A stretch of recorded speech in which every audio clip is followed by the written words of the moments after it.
गरीब माँ की 3 जादुई बेटियां। माँ, मुझे बहुत जोरों की ठंड लग रही है। देखो ना, बाहर कितनी जोरों की बर्फबारी हो रही है। माँ, मुझे इस पुलिया में नहीं रहना। चलो ना माँ, अपने घर चलते हैं। हे ऊपर वाले, ये कैसा दिन दिखा रहा है तू मुझ गरीब को। मेरे पास तो इतने पैसे भी नहीं जो मैं अपनी बेटियों को पेट भर खाना भी खिला सकूं। कैसी अभागी माँ हूँ मैं। तुलसी एक गरीब तबके की औरत है। कुछ समय पहले वह एक झुग्गी के कच्चे मकान में रहती थी, जिसका महीना भाड़ा 1000 रुपए था। मगर तुलसी के पास इतने पैसे जुड़ नहीं पाते हैं। इसी कारण वह एक दिन छत भी उन गरीब माँ और उसकी तीनों बेटियों के सर से छिन गई और वह ठंड में ठिठुरते हुए एक पाइपलाइन के पास आ पहुंची, जो कि अब उनका घर बन चुका था। माँ, आज तो बहुत ज्यादा ही ठंड है और ये पाइपलाइन दोनों तरफ से खुला हुआ है। लगता है आज तो ठंड में हम मर ही जाएंगे। ऐसा नहीं कहते बबीता, तुम तीनों चिंता मत करो, मैं कुछ करती हूँ। अपनी तीनों बेटियों को ठंड से बचाने के लिए तुलसी पाइपलाइन से बाहर आती है, जहाँ उसे लकड़ी का एक टूटा तख्त दिखाई देता है। तुलसी पाइपलाइन के खुले छोर को उससे ढक देती है। वो कभी अपने फटे आंचल से उन्हें ढांपती तो कभी उनके हाथ मलती। थोड़ी गर्माहट मिलने पर तीनों गरीब बेटी सो जाती हैं। इस पल ये तीनों सो रही हैं, तब तक मैं कुछ खाने को देखती हूँ। पिछले कई दिन से भूखी हैं मेरी बेटियां। तुलसी के इन बातों में उसकी गरीबी की झलक उभर आई थी।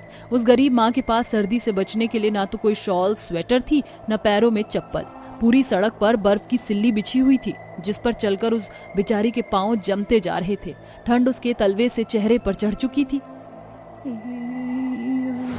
इतनी ठंड में आगे जाने की हिम्मत ही नहीं हो रही, मगर मेरी बच्चियां भूखी हैं। कुछ दूर चलने पर उस गरीब माँ के लड़खड़ाते कदम एक खाने के ठेले पर ठहर जाते हैं। अरे लाओ भैया, उठाओ, सर्दियों में गर्मा गर्म छोले भटूरे का स्वाद। अरे कहो बहन जी, कितने प्लेट छोले भटूरे दूं? 3 प्लेट छोले भटूरे कर दो भैया। चलो फिर झट से एक 100 नंबरी की नोट निकालो। पर मेरे पास पैसे नहीं। ये सुनकर चंगू उस गरीब माँ को सर से पांव तक घूर कर कहता है, अरे बाबूजी का राज दरबार लगा है क्या, जो फ्री फोकट में छोले भटूरे ठूसने को चाहिए? चल फुट यहाँ से। ठेले वाले के भगाने पर वह गरीब माँ आगे बढ़ जाती है। वह सभी से मदद मांगती है, पर कोई उसकी मदद नहीं करता। तू देख रहा है ना भगवान, आज तेरे संसार की हालत क्या हो गई है। ये कोई किसी की मदद नहीं करना चाहता। पहले तूने मेरा पति छीन लिया, फिर बेघर कर दिया और अब दाने दाने पर भी दूभर कर दिया। इससे अच्छा तो तू मुझ गरीब माँ की मिट्टी उठा ले। अपनी गरीबी पर रोते हुए तुलसी सड़क पर बैठ जाती है। तभी एक बड़ी गाड़ी उसके पास रुकती है। तभी जगधर नाम का एक आदमी उसे एक शॉल और कुछ खाने का सामान देकर कहता है, ये लो बहन, ये शॉल ओढ़ लो, बाहर ठंड बहुत ज्यादा है। शुक्रिया भाई साहब, भगवान आपका भला करे। मुझे जल्दी से ये खाना लेकर अपनी बच्चियों के पास पहुंचना होगा। बेचारी गरीब माँ बिना वक्त गवाए अपनी बेटियों के पास आने के लिए बढ़ने लगती है। तभी सड़क किनारे उसे एक बीमार बूढ़ी औरत थरथराती नजर आती है। बचाओ बेटी, मेरी मदद करो। बूढ़ी अम्मा की हालत तो बहुत ही गंभीर है, मैं ये शॉल इन्हें उड़ा देती हूँ। तुलसी बिना अपनी परवाह किए उस बुढ़िया को शॉल उड़ा देती है। तभी वह बुढ़िया खाना छीन कर खाने लगती है। अब क्या करूं, खाना तो अम्मा ने ले लिया। लगता है ये बहुत भूखी थी। आज भी मुझे और मेरी गरीब बेटियों को भूखा ही सोना पड़ेगा। हताश होकर तुलसी ऐसा सोच ही रही थी, तभी बुढ़िया बोली, बेटी, तुमने एक भूखे का पेट भरा है। आज से तुम्हारा भाग्य बदलने जा रहा है। तुलसी बुढ़िया की बात पर खास ध्यान न देकर पाइपलाइन लौट आती है। मुझे माफ कर दो मेरी बेटियों, मैं तुम्हारे लिए खाना नहीं ला सकी। अपनी गरीब माँ को फूट फूट कर रोता देखकर अचानक बबीता का मुंह खुल जाता है, जिसमें से स्वादिष्ट खाने की थाली निकलने लगती है, जिसे देख सभी की आंखें फटी की फटी रह जाती हैं। ये कैसी जादूगरी है? बबीता दीदी, ये तुमने कैसे किया? हमें भी ये जादू सिखाओ ना। मुझे खुद नहीं पता कि ये कैसे हो गया। इस खाने की थाली से कितनी स्वादिष्ट खुशबू आ रही है। चलो खाना खाते हैं, आप भी खाओ। माँ, आज तो खाने की कमी भी नहीं बढ़ेगी कि आपको मन मारना पड़े। 10 साल की देविका की यह बात सुनकर गरीब माँ का दिल भर आता है। सभी साथ मिलकर उस अच्छे खाने का स्वाद भोगते हैं। तभी रात का अंधेरा घिराता है और जोर जोर से सर्द हवाएं चलने लगती हैं। तभी हाथ पांव मलते हुए देविका बोलती है, आज कितने दिनों बाद हमने इतना स्वादिष्ट खाना खाया, वो भी पेट भरकर।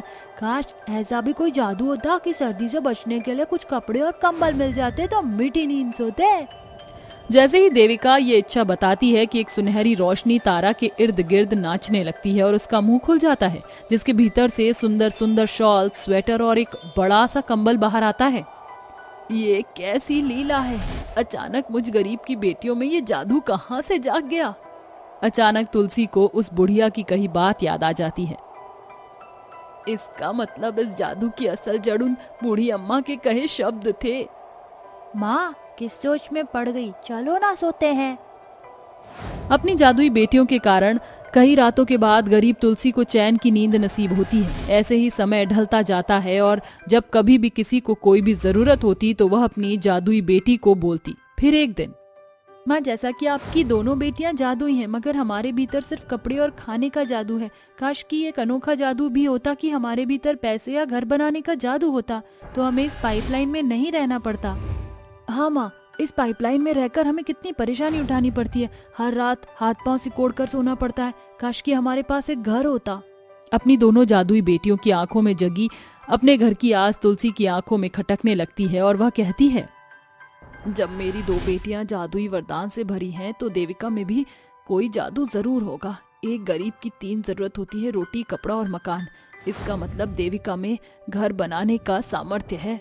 तुलसी के इतना कहते ही उसकी तीसरी बेटी के दोनों हाथ हवा में उठ जाते हैं और उसकी जुबान से शब्द निकलता है, इसी पल ये पाइपलाइन एक सुंदर घर में ढल जाए। देविका के ऐसा कहते ही पाइपलाइन गायब हो जाती है और एक सुंदर सा बड़ा घर उनकी आंखों के सामने खड़ा होता है। क्या सचमुच ये सुंदर घर मेरे नन्हे हाथों से बनाया है? हाँ हाँ मेरी छुटकी, ये तेरा ही जादू है। चलिए माँ, भीतर चलकर देखते हैं आपकी सबसे छोटी बेटी के हाथों की रचना। इसके बाद गरीब माँ अपनी तीनों बेटियों को लेकर अंदर आती है, जहाँ उस घर में जरूरत की सभी चीजें मौजूद थी। उस घर के आंगन में बहुतेरे पेड़ लगे थे जिस पर फल लदे हुए थे, जिसकी डाल पर बैठी चिड़िया उनका स्वागत कर रही होती हैं। एक बड़ी ही रसोई उनकी राह देख रही थी। वह पल उस गरीब माँ और उसकी जादुई बेटियों के लिए किसी ख्वाब के जैसा था। देखो माँ, अब हमारे सर पर चढ़ा गरीबी का सूरज ढल गया और एक नई जिंदगी हमारे सामने है, जहाँ रात की चिंता नहीं।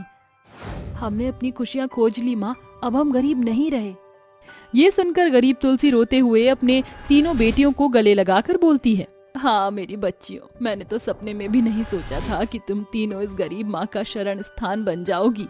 उस दिन के बाद से वह गरीब माँ अपनी तीनों जादुई बेटियों के साथ सुंदर से घर में खुशहाल तरीके से जिंदगी बिताने लगती है और साथ ही गरीब लाचार लोगों की बढ़ चढ़ कर मदद भी करती, क्योंकि उसने और उसकी गरीब बेटियों ने वक्त की बेवक्त मार झेली थी। 2 घूंघट वाली एक मॉडर्न बहू। गुंजा और रिंकू की हाल ही में शादी हुई थी। दोनों बहुएं स्वभाव से बेहद सुलझी हुई थी।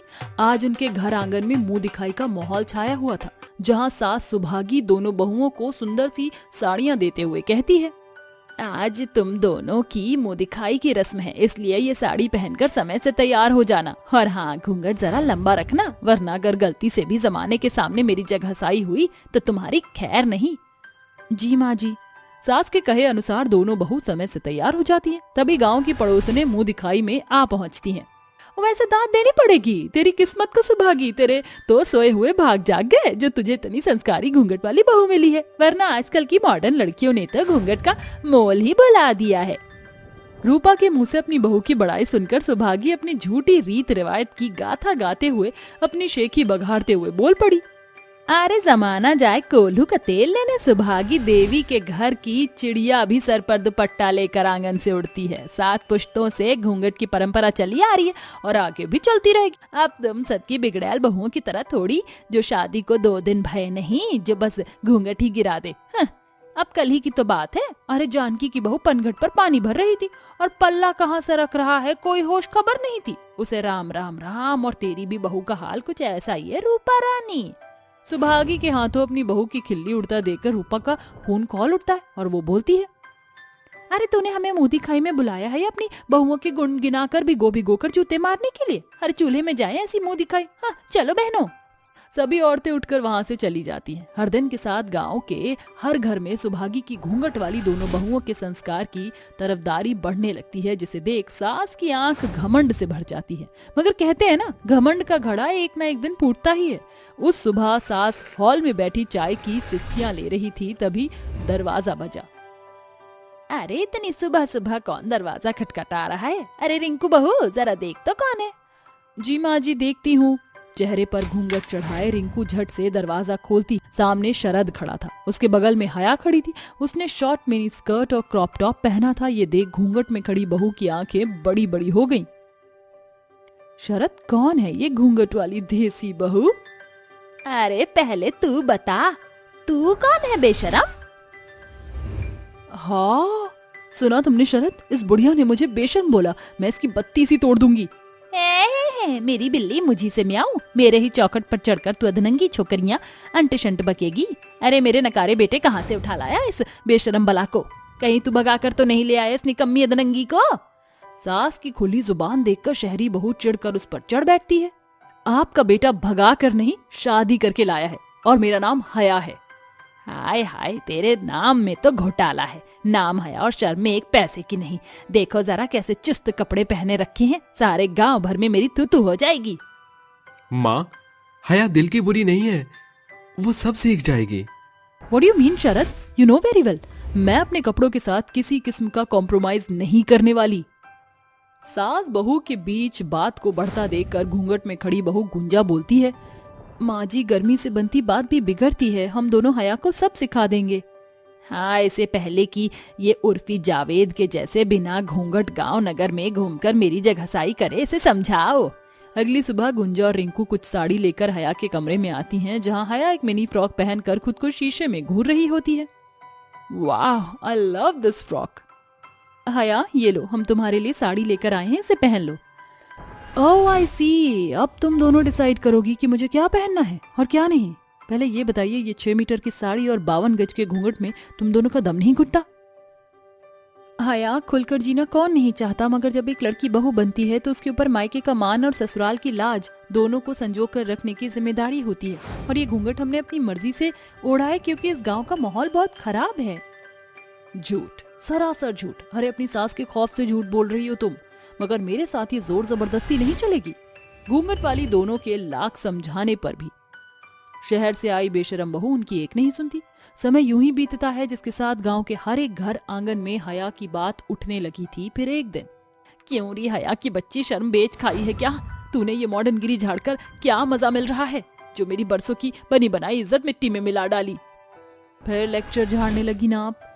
मैं हमेशा से मॉडर्न माहौल में पली बड़ी हूँ। मैं आपकी देसी बहू से बिल्कुल डिफरेंट हूँ। मैं जैसी हूँ वैसी रहूंगी, अब चाहे कोई खुश हो या खफा, आई डोंट केयर। एक तो गज भर का घूंघट देखकर मुझे घुटन ही हो रही है। मैं बाहर जा रही हूँ खुली हवा लेने। हया अपने मॉडर्न होने का ऐंठ झाड़कर बाहर निकलती है और चलते चलते वो काफी दूर चली आती है। तभी सूरज ढल जाता है। डैम, ये मैं कहाँ आ गई? अरे क्या हुआ मॉडर्न मैडम, लगता है रास्ता भटक गई हो, कहो तो हम छोड़ाएं। हया को अकेला देख रघु से छिड़खानी करता है। तभी हया उसे एक थप्पड़ मारती है। यू जाहिल, तेरी ये मजाल, मैंने जरा सी आंखें क्या सेकी, तूने मेरे गुलाब जैसे गाल पर हाथ सेक लिया। अब तो तुझ मॉडर्न को मजा चखाना पड़ेगा। रघु को अपनी ओर बढ़ता देखकर हया जोर से चिल्लाती है। तभी रिंकू और गुंजा लाठी के मार से रघु की धराशाही कर देती हैं। आप दोनों यहाँ? हम तो पानी लेने आई थी, हल्ला सुनकर यहाँ आई तो देखा कि तुम थी। आज तुम्हारे इन मॉडर्न बन के चक्कर में कहीं कोई ऊंच नीच हो जाती तो क्या होता, तुमने सोचा है हया? आई एम सॉरी जेठानी जी, मुझे आप दोनों की बात को समझना चाहिए था। उस घटना के बाद हया रिंकू और गुंजा के देखा देखी साड़ी पहनने लगी थी। साथ ही चंद दिनों में उनके साथ घुल मिल गई। हया बहू, मैंने तो उम्मीद ही छोड़ दी थी कि तू कभी अपने मॉडर्न माहौल से इस गांव देहात में ढल पाएगी, मगर तूने कर दिखाया। अब घूंघट भी डालना सीख ले। ठीक है माँ जी, मैं घूंघट करूंगी, मगर आप मेरे एक सवाल का जवाब दीजिए। क्या बंद आंखों से दुनिया देख सकती है? अरे ये कैसे मुमकिन है बहू, आंख बंद करते अंधेरा गिर जाता है। सच कहा सासू माँ, मगर क्या कभी आपने सोचा है कि आपकी 2 बहुएं 8 पहर इस लंबे घूंघट में कैसे रहती होंगी? अरे इसमें सोचना क्या है, शर्म औरत का गहना होती है हया बहू, इसलिए घूंघट जरूरी है। मगर माँ जी, जब वही घूंघट घुटन बन जाए तब क्या? ये सुनकर सास सोचने पर मजबूर हो जाती है और अपने हाथों से अपनी बहू का घूंघट हटाती है। रिंकू बहू, गुंजा बहू, अपनी सास को माफ कर दो। मैंने अपनी झूठी रीत रिवायत तुम पर थोप दी और इस घूंघट के पीछे छिपा तुम्हारा दुख दर्द देख ही ना सकी, मगर आज हया बहू ने मुझे जमाने के बदलाव से भेंट कराई है। अब तुम्हें इस घूंघट में घुटने की जरूरत नहीं। ग्रेट, ये हुई ना मॉडर्न जमाने की सास वाली बात। मॉडर्न बहू की बात सुनकर सास मुस्कुरा देती है। वहीं घूंघट की रीत खत्म होने के बाद रिंकू और गुंजा का चेहरा भी खुशी से खिल उठता है, जो सास बहू के बीच एक अनोखी शुरुआत थी।